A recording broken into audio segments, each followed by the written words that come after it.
When it comes to interpreting the Psalms Christologically, that is, understanding each of the Psalms in one way or another to be about Christ, what has come to be a central interpretive verse for me is from the book of Acts, chapter 2. This is during Peter's sermon. He quotes Psalm 16, verses 8 through 11, part of which says, "You will not abandon my soul to Sheol, or let your Holy One see corruption," or see decay.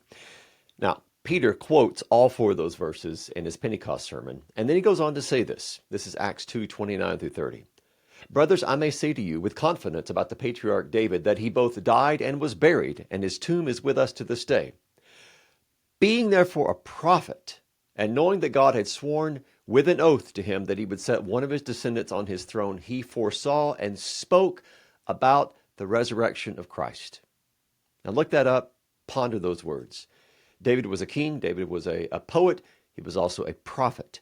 And when he wrote these Psalms, he wrote with the prophetic eye, gazing toward the future, knowing what God had promised him about one who would sit on his throne, and he foresaw and spoke about the resurrection of Christ. When you use that as the prism through which you interpret the Psalms of David, you see Christ all over the place.